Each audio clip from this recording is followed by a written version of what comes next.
What's up, people? Thank you for checking out my YouTube channel. Welcome back. It's King Anan over here. I call myself King because I am, and I am what I say I am. Thank you again for checking out the YouTube channel.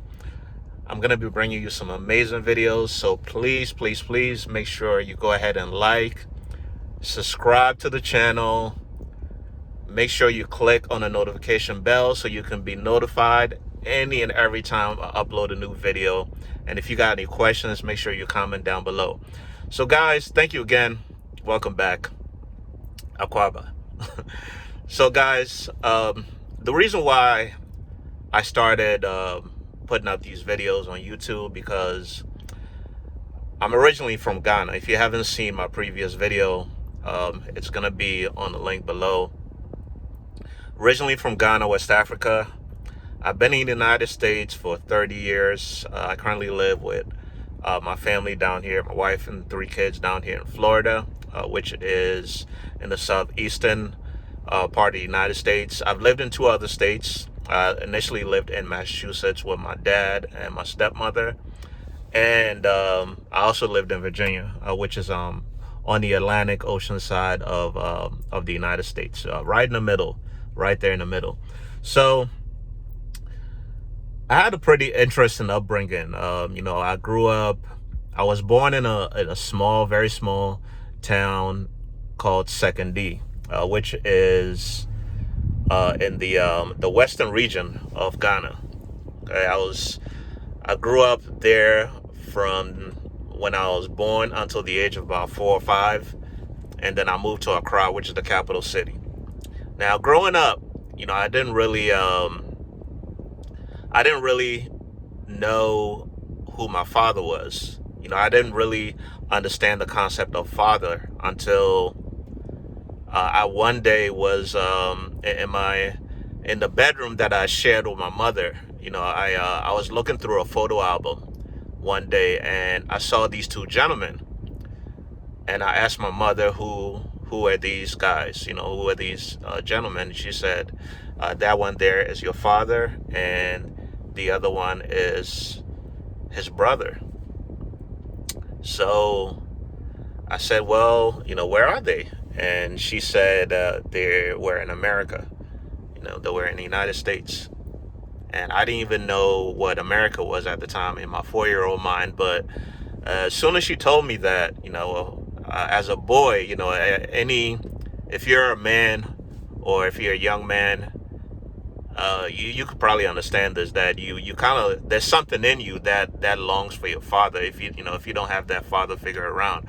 I mean, I lived in a very modest home with my mother, my grandmother, and her mother, and then some uncles, and a couple of aunties, and so I always had that male figures around, but I just didn't, as a baby, as a child, that age, I didn't understand what a father was, because I just didn't know. I had my mother, but I just didn't have that that male figure around, except my uncle. So I guess it was in my mind I was fine, but soon as I learned that my father was somewhere else, that part of me always kind of longed for him. So by the age of like 5, 6, I had moved to what we call the city, which is Accra, which is the capital city of Ghana, to live with my aunt, because my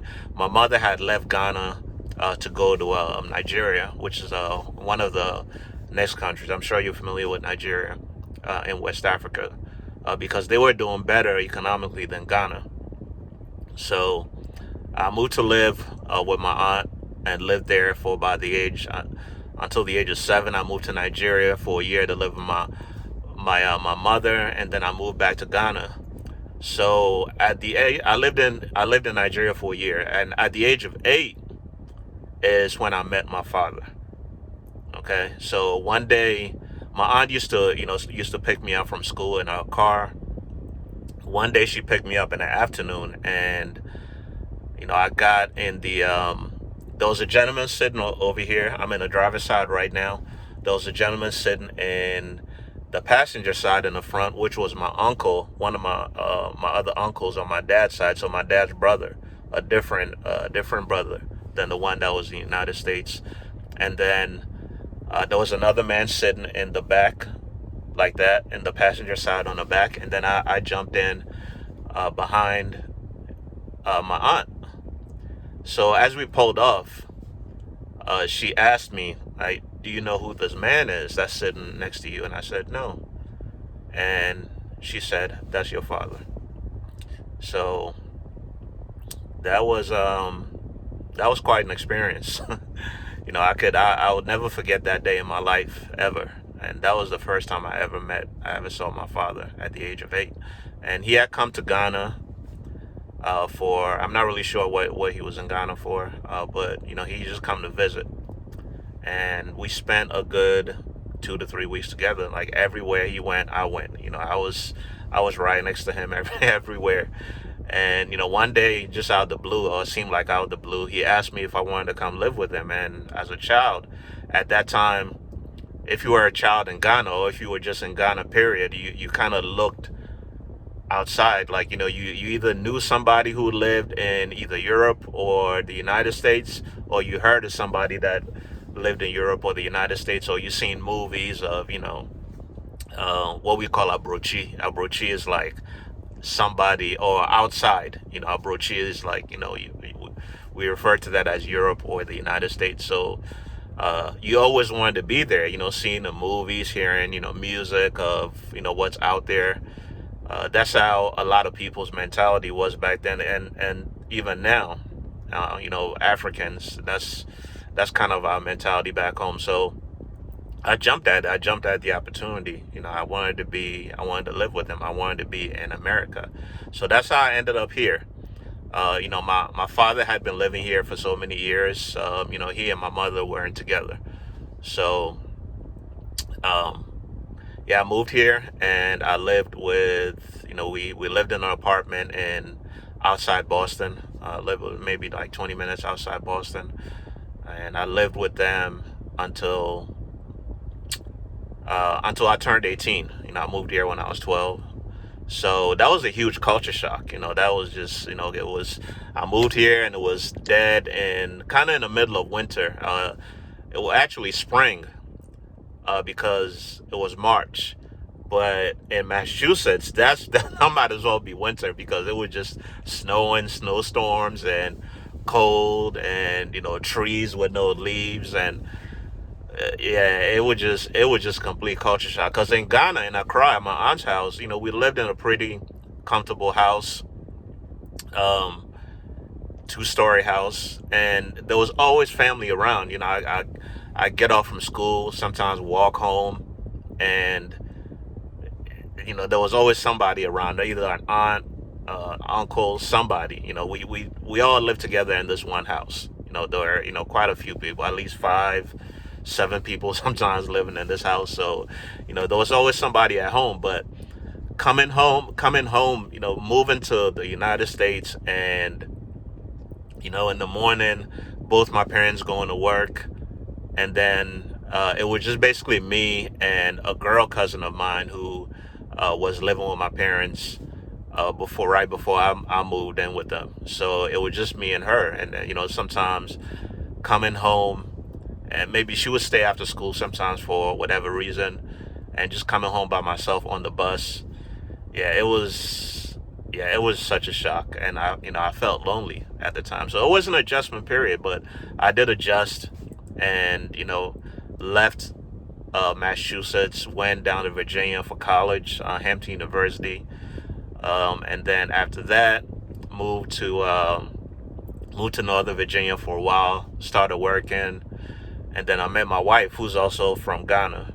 She had been living in the States for a little while, so I met her, and we started building our family, and now we're in Virginia. So so that's one of the reasons why I wanted to start this YouTube channel, is because of the kind of perspective that I have coming to America at such a young age, such an impressionable age.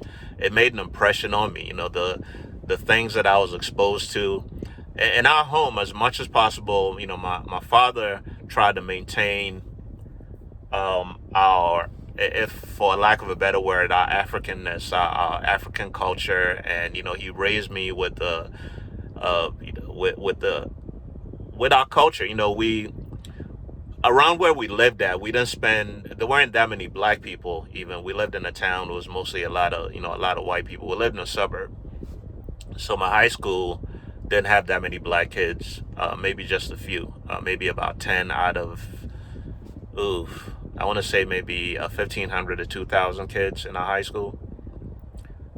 And at the most, there were about 10 black kids, at the black students, all 4 years.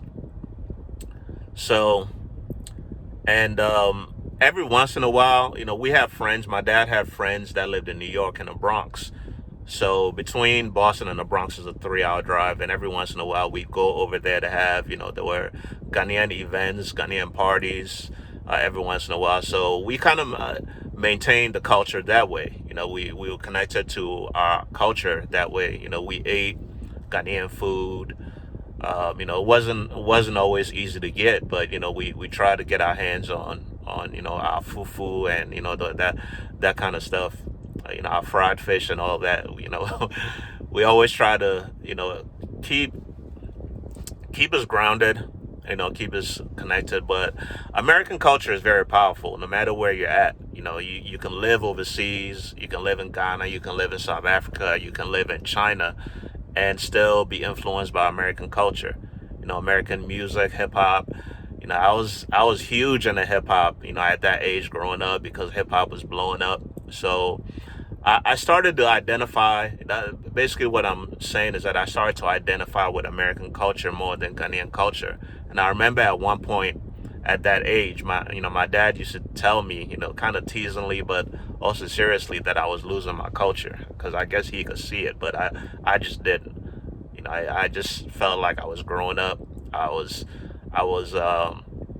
choosing my identity. Kind of, the subliminally, you kind of choose your identity. I have a 13-year-old daughter that who I tell, who I see that she's kind of choosing her own identity.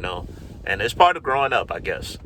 So, that back to the reason why I'm doing this is I understand African American perspective and mentality because I've been around a lot of black people in this country. I went to a historically black college university in this country, Hampton University, and I've lived among black people, and I've also African. I'm African first, so I still have that African mentality. I still understand Africans sometimes, and why we make the decisions that we make, what we're going through. So I want to be one of the people in my own way to be able to bridge the gap, to be a bridge between our different cultures. Even though we're all black, we all come from the same place. We all come from Mother Africa, but we've been disconnected for so long that we don't really understand each other.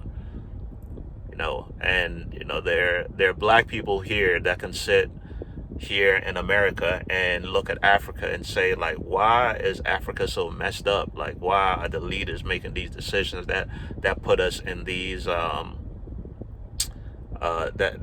set us back, you know? And then there are Africans that can sit on the continent and say, black people have so much in America. Like, why are they going through all these things? Like, why are they? Some of them are not making it, or they might even say black people are lazy, or and things of that nature, right? There's a lot of that there's the bond between both continents have been broken as far as black people and what we're going through. We don't really understand each other. So I feel that since I'm kind of have been in both circles in my own way, I want to be able to help to bridge the gap, to be a bridge between both parties. So that's why I'm doing this. So I'm going to be making more videos. I'm going to be bringing you more, and I hope we're able to learn from each other. So if you got any questions about me, please go ahead and, again, make sure you drop a comment, drop a like, because once you drop a like, it helps me to gain more exposure, and I'm going to be making more videos and bringing you more content. But I do appreciate you taking your time to watch this video, and make sure you subscribe to the YouTube channel, click on the notification bell, because I'm going to be bringing you more videos. So I go by the name of King Anan. Thank you for checking me out, and I'll catch you in the next video.